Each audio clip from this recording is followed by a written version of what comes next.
40년 만에 밝혀진 어머니의 비밀. 조용한 겨울 아침, 작은 마을회관의 무대 위에는 한 할머니가 홀로 서 있었습니다. 70대 후반쯤 되어 보이는 단정한 차림에 항상 웃는 얼굴처럼 보였지만 그 눈빛 어딘가에는 오래된 그리움이 담겨 있었습니다.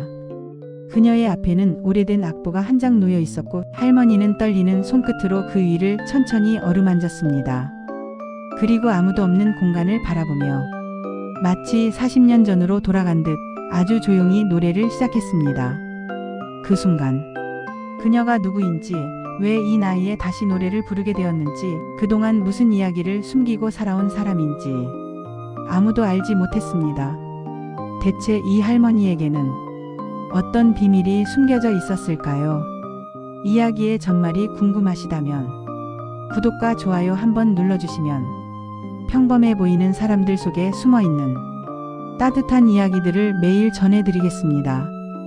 안녕하세요. 저는 올해로 78살이 되었습니다. 사람들은 저를 늘 단정하고 온화한 할머니라고 부릅니다. 장바구니를 들고 시장을 천천히 걸어가는 제 모습을 보면 다들 그렇게 말해주곤 하죠. 저는 결혼하고 나서 평범한 아내로 또 두 아이의 엄마로 살아왔습니다. 남편은 성실했고 아이들도 크게 아프지 않고 자라주었으니 남들 보기에 제 삶은 부족함 없는 인생이었을 겁니다. 하지만 제 웃음 속에는 말하지 못한 또 다른 마음이 늘 들어 있었습니다. 친구들은 넌 참 밝다고 했지만 사진 속 제 눈을 보면 언제나 조금은 쓸쓸한 느낌이 남아있더군요. 그 이유를 제 아이들도 오랫동안 알지 못했습니다. 저에겐 한 가지 아쉬움이 있습니다. 40년 동안 누구에게도 털어놓지 못했던 마음이지요. 저는 젊은 시절 성악을 전공했습니다. 당시만 해도 여자에게는 흔치 않은 길이었고 저는 정말 열심히 노래했습니다. 20살 무렵에는 작게나마 여러 곳 무대에 설 기회도 있었고 선생님들은 저에게 앞으로가 더 기대된다고 말해주곤 했습니다. 하지만 저는 그 길을 오래 가지 못했습니다. 결혼을 하고 아이들이 태어나면서 저의 시간은 모두 가족에게 향했습니다. 남편이 바빠지자 저는 가정일을 책임졌고 아이들을 돌보는 동안에는 연습실을 찾는 것조차 마음먹기 어려웠습니다. 그렇게 제 꿈은 조용히, 아주 조용히 접혀갔습니다. 물론 가족을 탓하는 마음은 없습니다. 아이들은 언제나 제 자랑이었고 제가 잘 키웠다고 생각합니다. 하지만 어떤 날에는요, 남몰래 부엌에서 설거지를 하다가 갑자기 노랫소리가 목 끝까지 올라오곤 했습니다. 그럴 때마다 아, 나도 한때는 노래하는 사람이었지 하는 생각이 스쳐 지나가곤 했습니다. 그런데 아이들은 제가 그런 사람이라는 걸 전혀 모르고 자랐습니다. 저는 일부러 말하지 않았고 아이들은 어머니는 그냥 조용하고 검소한 분이라고만 생각했지요. 시간이 흐를수록 제 마음 한쪽에는 작은 돌멩이 하나가 계속 자리 잡은 듯 무거웠습니다. 그러던 어느 날이었습니다. 큰아이 집에 방문했을 때 손주가 학교 음악 시간에 부를 노래 연습을 하고 있었어요. 아이 엄마는 어머니, 제가 이탈리아어 발음이 잘 안 돼서요. 그냥 대충 가르칠게요. 라고 말하며 웃더군요. 그 말을 듣는 순간 제 가슴이 철렁 내려앉았습니다.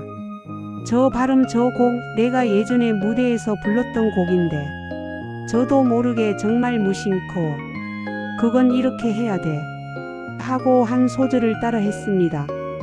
그때 방 안이 조용해졌습니다. 아들과 며느리, 손주까지 세 사람이 동시에 저를 바라보고 있었습니다. 어머니, 지금 노래하신 거예요? 어머니, 발음이 왜 이렇게 정확하세요? 저는 순간 당황해서 웃으며 넘기려 했지만 손주는 눈을 반짝이며 말했습니다. 할머니, 다시 불러줘. 너무 예뻐. 그 말 한마디에 제가 40년 동안 꼭꼭 묻어두었던 비밀이 스르르 흘러나오고 말았습니다. 저는 결국 조용히 고백했습니다. 사실 할머니가 젊을 땐 성악가였단다. 방 안엔 한동안 아무 말도 없었습니다. 그리고 아들은 믿기지 않는다는 듯 제 손등을 바라보며 말했습니다. 왜 한 번도 말 안 하셨어요? 그 질문이 오래 묻어두었던 제 마음을 한순간에 흔들어 놓았습니다. 저는 천천히 이야기했습니다. 너희 아버지랑 결혼할 때 그때는 엄마가 꿈을 쫓는 게 쉽지 않았단다. 돈도 필요했고 너희도 어렸고 엄마가 아니면 안 되는 순간들이 많았지. 아들은 아무 말도 하지 못했습니다. 저는 아이들을 키우며 무대에 서는 대신 가정이라는 또 다른 무대에서 살았습니다. 노래 대신 아이들 울음과 웃음소리를 들으며 하루하루를 보냈습니다. 그게 싫지 않았습니다. 정말입니다. 하지만 사람 마음이라는 게 참 이상한 게 후회는 없으면서도 아쉬움은 남더군요. 내가 조금만 더 욕심을 냈다면 어땠을까? 아이들에게 부담을 주지 않으려다 정작 내 마음속 작은 목소리는 평생 말을 못했구나. 아들은 제 손을 꼭 잡으며 말했습니다. 어머니 이제라도 다시 해보면 안 돼요? 그 말에 저는 그저 웃었습니다. 벌써 70이 훌쩍 넘었는데 어디서 뭘 하니? 하지만 아들은 고개를 저었습니다.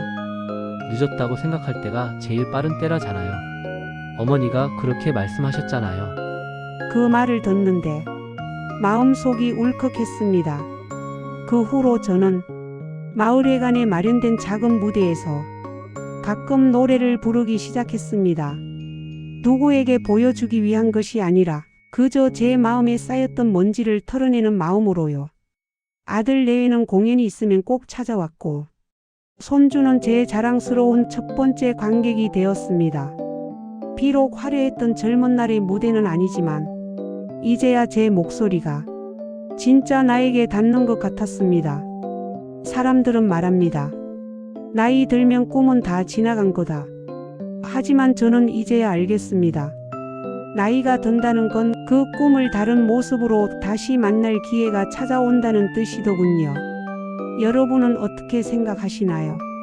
부모님도 우리처럼 꿈이 있던 한 사람이라는 걸 잊고 살지는 않으셨나요? 그리고 혹시 지금 마음속 깊은 곳에서 작게 울리는 꿈이 있다면 지금이 가장 빠른 때일지도 모릅니다.